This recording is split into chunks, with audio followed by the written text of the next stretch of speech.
Cerita dimulai dengan memperlihatkan situasi di sebuah kota, tepatnya di Amerika Serikat, di mana waktu itu Amerika berada di era Old West pada tahun 1906, menceritakan keadaan zaman itu terdapat banyak sekali koboi dan penjahat bersenjata berkeliaran. Lalu memperlihatkan seorang pria yang dikejar oleh 3 orang pria lainnya. Di saat pengejaran berlangsung, seorang pria itu pun tertembak jatuh. Kemudian penembak itu mendekatinya dan menanyakan tentang keberadaan seseorang. Karena enggan menjawab, pria itu pun disiksa hingga diseret dengan tali yang diikat di lehernya. Karena kesakitan yang ia rasakan, pria itu pun terpaksa memberitahunya. Namun setelah membuka mulut, pria itu pun tetap meregang nyawa lalu digantung di sebuah pohon. Dan inilah.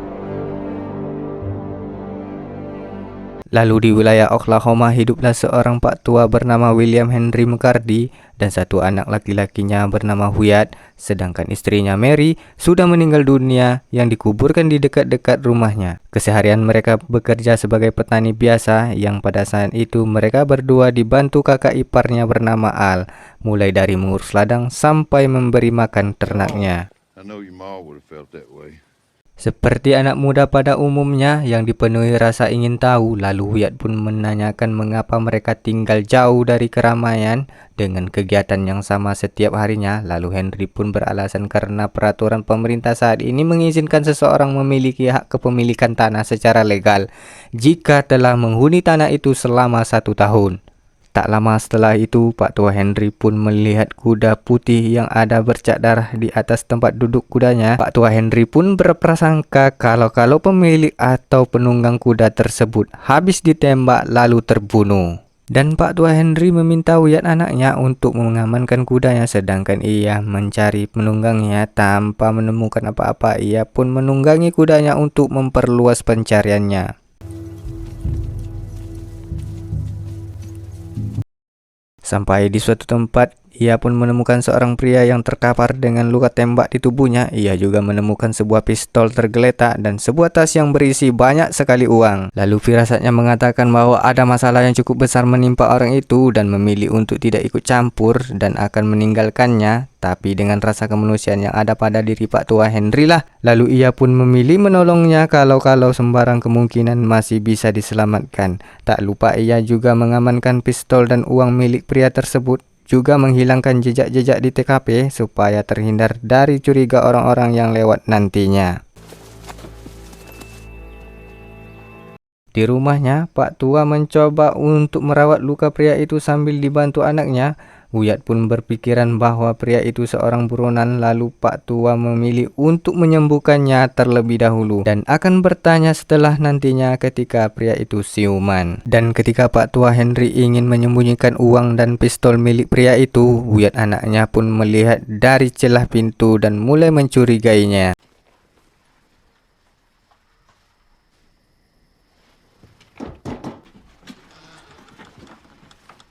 Keesokan harinya Pak Tua Henry pun mengikat pria itu di tempat tidur yang saat itu sang pria belum tersadar dari pingsannya dan meminta Wyatt anaknya untuk menjaga pria itu di rumah, sedangkan Pak Tua Henry pun pergi ke kota untuk memanggil seorang dokter. Setelah berangkat, Wyatt pun penasaran atas apa yang disimpan ayahnya semalam di lemari itu. Lalu ia pun mencari dan menemukan uang yang banyak dan juga sepucuk pistol. Entah apa yang dipikirkan pada saat itu, lalu Wyatt pun mengambil pistolnya dan mencobanya di luar. Dan di saat bersamaan pria itu pun bermimpi tentang masa lalunya. Ia melihat seorang kriminal yang ditembak mati. Di sisi lain ternyata Pak Tua Henry bukannya ke kota mencari dokter, melainkan ia kembali ke TKP penemuan pria tadi untuk menyelidiki apa yang sebenarnya terjadi. Dari kejauhan ia melihat 3 orang pria di awal film tadi memeriksa tempat tersebut dengan rasa ingin tahunya. Lalu Pak Tua Henry pun turun dan mengikat kudanya lalu mengintip lewat semak-semak. Ternyata salah seorang dari mereka bernama Stilwell mempunyai insting yang kuat. Ia pun ahli penyintas pelacak lokasi, mengetahui bahwa orang yang mereka cari itu dibawa oleh seseorang yang sangat bijak menghilangkan jejak.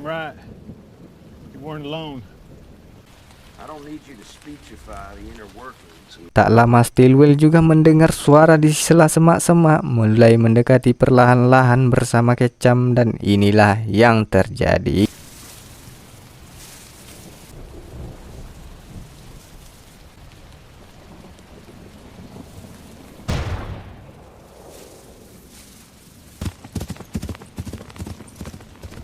Dengan sangat beruntungnya Pak Tua Henry bisa kabur dari sana dan ingin kembali ke rumahnya. Di rumah setelah mencoba menembak beberapa kali dan berhasil menembak sebuah botol, Wyatt pun mengembalikan pistol tersebut di tempat semula. Tapi entah bagaimana caranya, Wyatt pun menemukan kotak besar berisi pistol lengkap dengan amunisi lainnya dan terdapat juga beberapa potongan-potongan berita di koran. Setelah itu ia pun mendengar suara dari kamar pria yang di rumahnya itu, lalu menyembunyikan kembali kotak tersebut dan memeriksa pria itu. Tiba-tiba ia sudah tersadar dan dengan ikatannya yang sudah terlepas, lalu tiba-tiba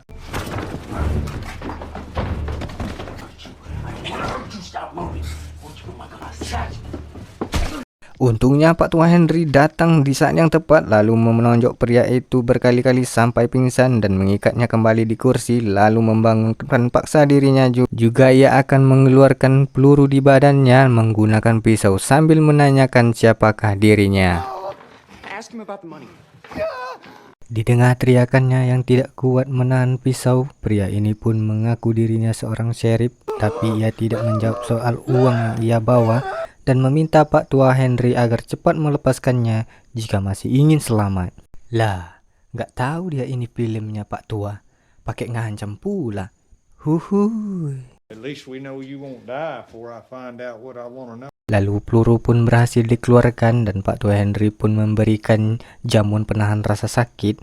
Namun tiba-tiba 3 orang pria di TKP tadi, yaitu Ketchum, Stillwell, dan Dugan, sedang berjalan menuju ke rumahnya Pak Tua. Pak Tua Henry pun langsung menyuruh anaknya menjauh dari jendela, sedangkan ia akan keluar menemui 3 orang koboi itu. Juga ia membawa pistol untuk pertahanan diri.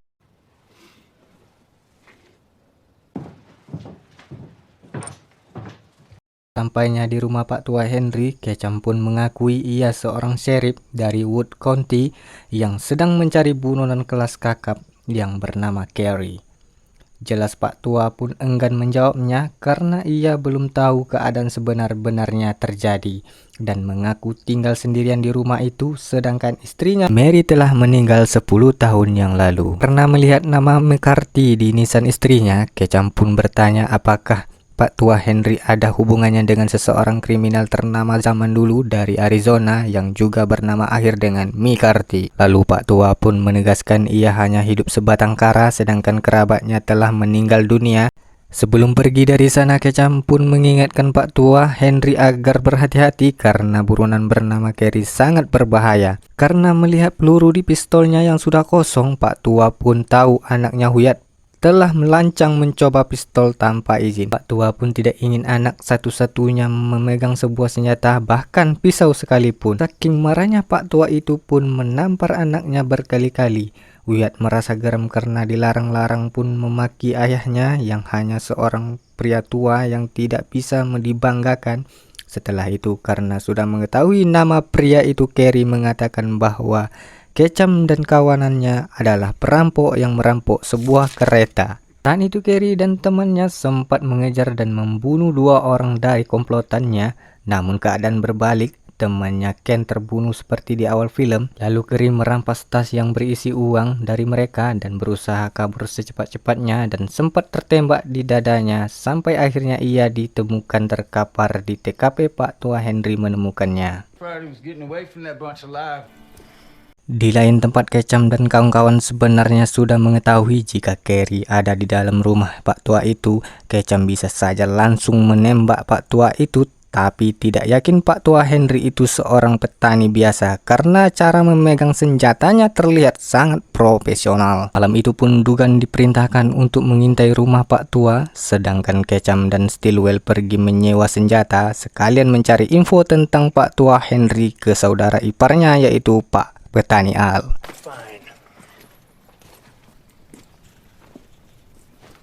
We'll head into Chickasha, hire some guns. On the way, we'll pay a call. Old Henry McCarty. Malamnya Pak Tua Henry pun bertanya tentang perjalanan hidupnya, lalu Carrie pun menceritakan awal mulanya ia memulai sebagai seri sampai masa kecilnya yang tinggal di sebuah kota New Mexico, di mana di sana Carrie pernah menjadi saksi kriminal ternama yaitu bernama Billy the Kid, sang legenda Old West yang dibunuh oleh temannya. Bahkan Carrie tahu penyebab Billy the Kid mati karena tertembak 2 peluru di dadanya. Ada satu kalimat yang Carrie ingat pada saat insiden itu. Sebelum tertembak, Billy the Kid meminta agar menundukkan kepalanya agar dia tetap aman. Mendengarkan cerita itu, Pak Tua Henry pun menyuruh Carrie segera keluar malam itu juga, menghindari kekacauan kalau Ketchum dan kawanannya kembali. Lalu sedang akan mengambil tasnya uang milik Carrie, tiba-tiba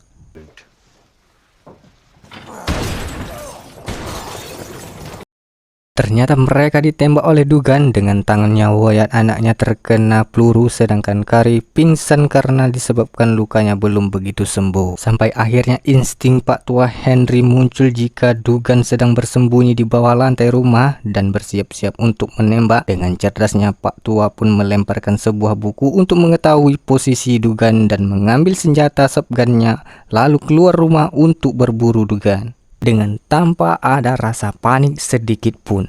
Legend nih bos, senggol tong. Disebabkan Dugan tidak mau memberi lokasi dua temannya yang lain, yakni Ketchum dan Stillwell, keluarlah jiwa koboynya Pak Tua Henry ini pun lalu membunuh dan membuang mayatnya untuk makanan babi. Setelah itu ia tersadar menyadari sebuah tanda perampok di lengannya Dugan. Setelah itu Pak Tua pun mengobati luka di lengan anaknya dan secara spontan Wyatt pun menanyakan soal identitas asli ayahnya karena sudah banyak ia melihat hal-hal yang mencurigakan, mulai dari potongan-potongan koran di dalam kotak lemari dan dengan skill menembak yang sangat profesional. Pak Tua Henry pun menjawab jauh sebelum mengenal istrinya atau ibunya Wyatt, Pak Tua Henry pun pernah berbuat sesuatu yang membuat dirinya sangat menyesal. I've never lied to you. Keesokan paginya Ketchum pun mendatangi Al sang ipar Pak Tua Henry tersebut di kediamannya untuk menggali info lebih lanjut soal Pak Tua Henry. Tapi Al sang ipar pun melawan, lalu Stillwell pun memukulnya hingga menyiksa. Setelah itu Ketchum pun membawa Al sang ipar yang sudah terluka parah dan membawa Stillwell berserta komplotannya yang sangat-sangat banyak. Ketchum pun berjanji akan membiarkan Pak Tua Henry, Wyatt dan juga Al untuk kabur dengan syarat Carrie harus diserahkan berserta uang-uangnya sekalian. Tapi Pak Tua Henry pun menolaknya. Lalu Stillwell menunjukkan Al sang ipar sudah terluka parah. Lalu Pak Tua Henry pun mengambil senjata shotgunnya dan memberikan pistol ke Wyatt untuk berjaga-jaga. Seperti biasa, tanpa ada rasa takut sedikit pun, Pak Tua pun keluar rumah dan balik mengancam akan membunuh mereka semua jika mereka tidak pergi atau menyerahkan Al. Namun Ketchum dan komplotannya malah mengolok-olok Pak Tua karena mereka pikir menang dalam jumlah. Lalu akhirnya Al sang ipar pun ditembak mati. Namun tiba-tiba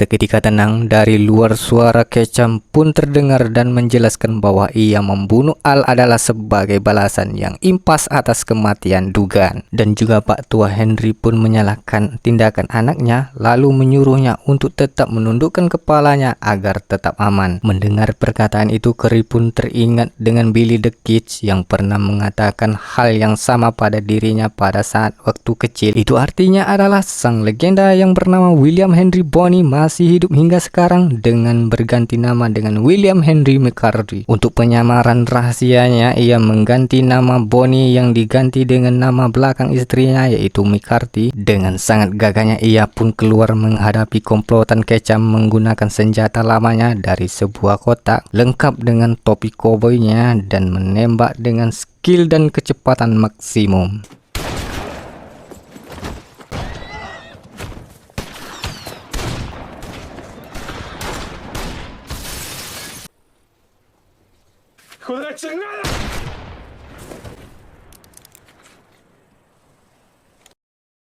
Setelah merasa selesai, ternyata Kecam masih hidup. Terjadilah kejar-kejaran sampai ke hutan, lalu akhirnya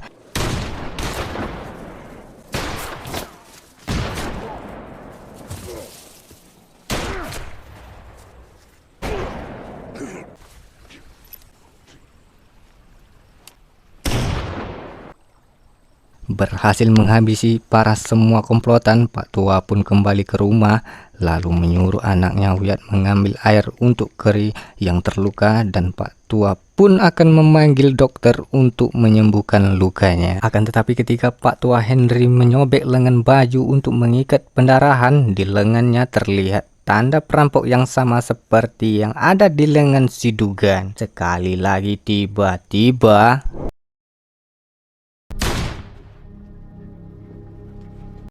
rupanya tanda itu adalah simbol perjanjian antara Keri dan Kecam. Usut punya usut, Keri emang jujur kalau dirinya yang bekerja sebagai sheriff, namun ia juga nyatanya terlibat di dalam aksi perampokan sebuah kereta.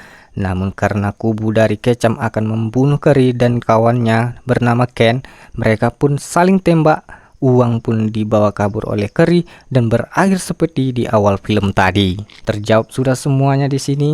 Alasan mengapa Keri tidak mengantarkan uangnya di Wood County, ya karena mereka adalah oknum kepolisian. Keri pun berterima kasih kepada Pak Tua Henry karena telah menolongnya, tapi seorang Keri tidak akan menyia-nyiakan kesempatan untuk membunuh sang legenda Billy the Kid. Tepatnya ketika Keri ingin menembak lagi dan lagi, tiba-tiba